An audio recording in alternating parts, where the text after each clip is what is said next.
First of all, let's set the record straight here, Todd. This isn't the kind of thing you like to do. No. Aaron's here, so maybe he should probably come up and do this for me. I want to welcome your family, your brother, his family, your wife, Candace, your little boy, Joseph, your mom. Yep. Just welcome. Welcome. We're glad you're here. So this isn't the kind of thing you're doing. So in one sense, this is you being faithful to God in your sixth community. Right. You get a call from your church, and they say, hey, we want you to do this. And oh, doggone it, yeah. But, okay, so let's start with the place at the end of the video where you were receiving this award, and so they showed the video, and then they invited you up. You hugged the Beckers, and then you headed up. How did it feel to be going up on a worldwide stage, TV, lots of people were watching? How did that feel? What were you thinking? The first thing I was thinking was, do not trip on the steps walking up. We were sitting like third row, so I counted them about 7 times, or about 100 times, and there was 7 stairs there. So I just didn't want to be the first guy to trip. And then, I got up there, and obviously huge football fan, so I walked right up to Brett Favre to shake his hand and meet him, and grab the actual award from him. And while I was up there, I didn't really feel like I was really, I was kind of out of the moment. But I had a death grip on that award because I didn't want to drop it. Yeah. And I'm watching this teleprompter because when Aaron talked, the day before he gave him some bullet points that he kind of wanted to make sure he hit. And as he's talking, the gal running the teleprompter is just going all over the place trying to find out where he is because everything he said, had nothing to do with his notes. It was just all from the heart. So it really wasn't for a couple hours afterwards when it kind of sank in and all these people started coming up and talking to us and just telling us how much the story meant to them. That was a great story. Well, now, the reason I'm focusing on your dad's story and then your story is it's an everyday story. He would have never guessed that his coaching and his death would bring this much attention. And so we're just wanting to say to people, we have to be faithful because God will use it how he wants. So did you ever think God would use your dad's faithfulness in this way? Absolutely not. I don't think any of our family did. And like I've told some people, had Dad lived to be 80, 90 years old, right? I don't think we would have even understood the magnitude of his impact. Yes. And the other thing that I truly believe, and I said this earlier too, again, this is my belief, I don't know if it's your belief or Orchard Hill's belief, so there's my disclaimer. Yeah, I'll listen and let you know. Okay. I really feel and believe that, we have a numbered days on this earth, all right? So that day, really God could have taken Dad in a car accident, a heart attack, which would have probably been a little bit more believable. But, God chose to take Dad from us the way he did for a reason. Yeah. And I really think that, the national media and all the coverage that we got was, at first it was, okay, here's this high school coach that was murdered. Yes. But the great thing is that, his faith ended up coming out of it. Yeah. And like I said, I don't think we would have got, or the media would have covered it had he been in a car accident or a heart attack. It was, because he was murdered, God had an ultimate purpose for it. Yeah, God has sure used it. Now, your family has really wanted and pushed for, I know this is a new question, has wanted and pushed for faith to be included in your dad's story. Right. Yeah. And that's been important to you. Absolutely. Because it was important to him. Yeah, that was, his passion, no doubt, was football. But he knows that he was put on the football field in front of those kids for a reason. Yeah. So the reason why he had passion for football was because he had passion for Christ. Yeah. I just want that to sink in a minute. That was his sixth community. God had called him to be a football coach, but he was a disciple of Jesus, deployed as a football coach. Right. And he could impact a city and a school. Right. And I just praise God for that. Now, one of the things, though, that your family chose to do, which most people have talked to me about, is this way that you included concern for the Beckers and were able to forgive the Beckers from really day one and actually lead your town to forgive and embrace the Beckers. Tell me about that. People say to me, I think it's the way Christians live, but people say that's unexpected. Right. My wife and I, we were out of the country when we got the call that what had happened.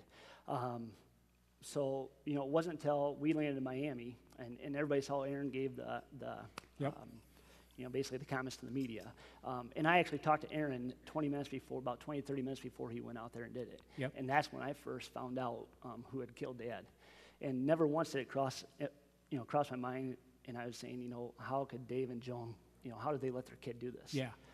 Never once did I ever really think that, okay, it's their fault. Now, I need to be honest, I have not fully forgiven Mark for what he did. Yeah.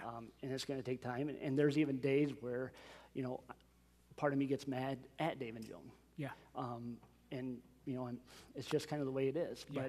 But we never really made a conscious choice to say, okay, we need to forgive, we need to forgive the Beckers because in July we're going to go out and receive the NSB award. I mean, that never crossed our mind. Yeah. But I think it's a great tribute to the type of parents that Dad was and Mom is. Yeah.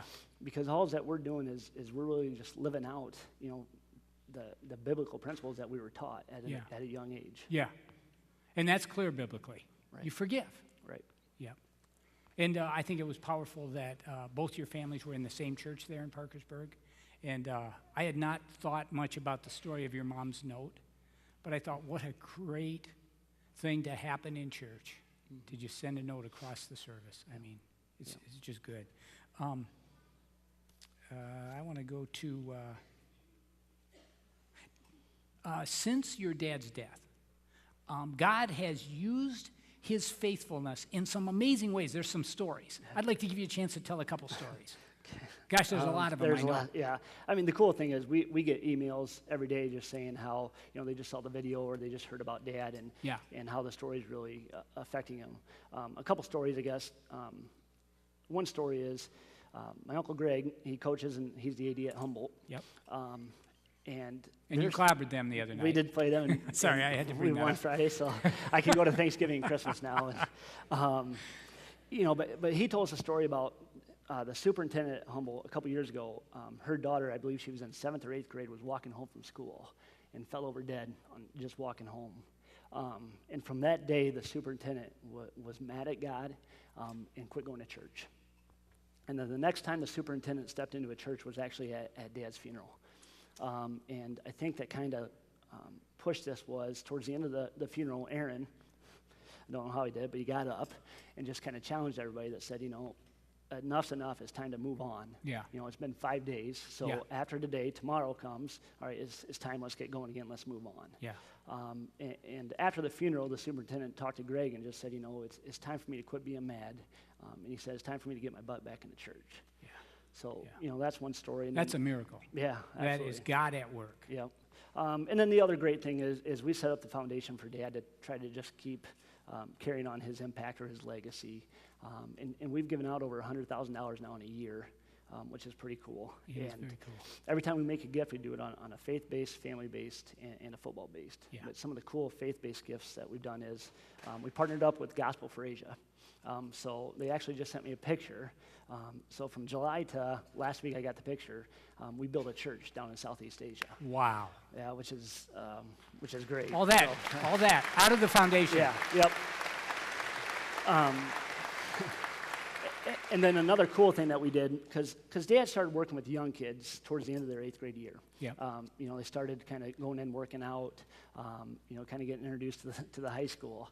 So we just thought, how can we keep impacting these young kids' lives? Yeah. So our board kind of decided that we're going to give an opportunity for every 8th grader in AP to receive a Bible with the Foundation's logo on it. Yeah. So now I guess they have 8th grade graduations over there, which you never really graduated from 8th grade. I must not have, because I don't ever remember having one. But Aaron, I believe, actually spoke at it, and he can correct me if I'm wrong.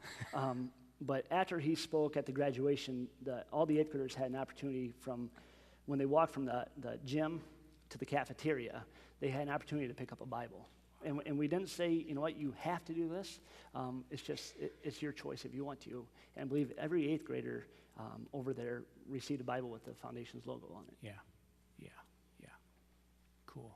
I saw an ESPN documentary on your dad, and it's not in this video, but they had some footage of him in the locker room, and it was a national audience on ESPN, and at one point he said, "Take your knee, we're going to pray."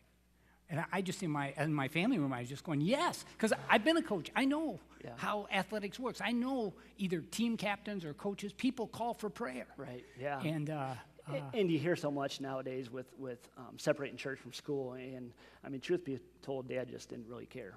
Yeah. I mean, he was going to do what he wanted, and he didn't. So. Yeah. So,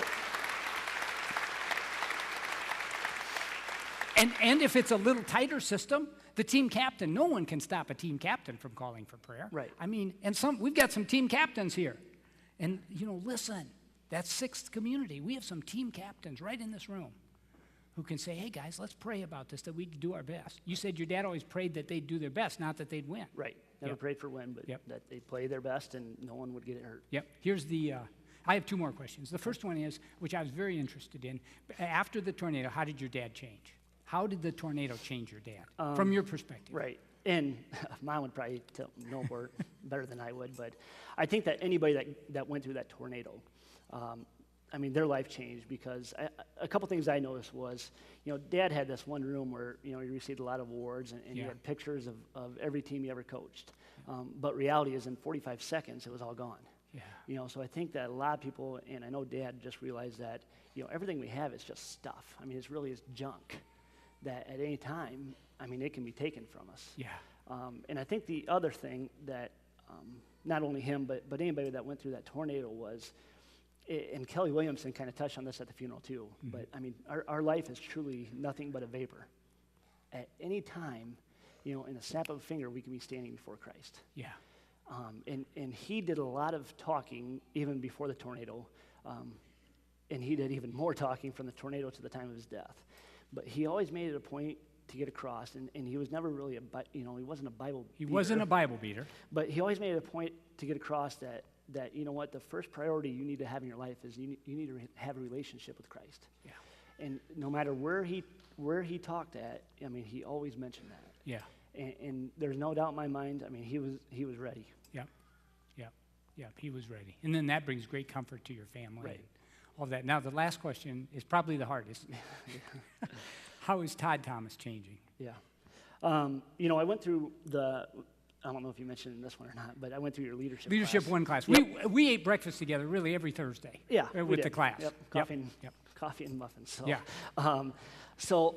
That's really the first time where I ever really looked back on my life, and I really focused on Dad's death. Yeah. So, like I said, my wife and I, we were in Jamaica when we got the call, so I had 17 hours to really reflect on what had happened. And a couple weeks ago, as I was kind of kicking myself for agreeing to do this, I was thinking about what I'm going to say, and I started thinking about that 17 hours, and I'm like, God gave me those 17 hours for a reason, because I had a lot of time to just reflect, think. I didn't talk a whole lot. My wife kind of let me be when I wanted to be, and I got a feeling that I can't really explain. I've had loved ones pass away before, and I always knew heaven existed. But that was truly the first time where I had a conviction that it's there. Yeah. And one day you'll see your dad. One day you'll give your dad a hug. Right. And so many of us, we have the ideas of faith, but something's got to drive the conviction home. And we say, my dad is in heaven. Wow. And now you have a sixth, you have a huge sixth community that you have influence over.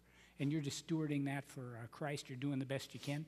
We didn't do this last service, but do you have one thing you'd like to say to these folks? Or you just want to get off the stage? I'll try to get through this. I'll try to get through this too. Something that Dad was adamant in talking about, whether it was on the football field or wherever he went and talked. And he said the greatest gift that God ever gave us was our gift to choose.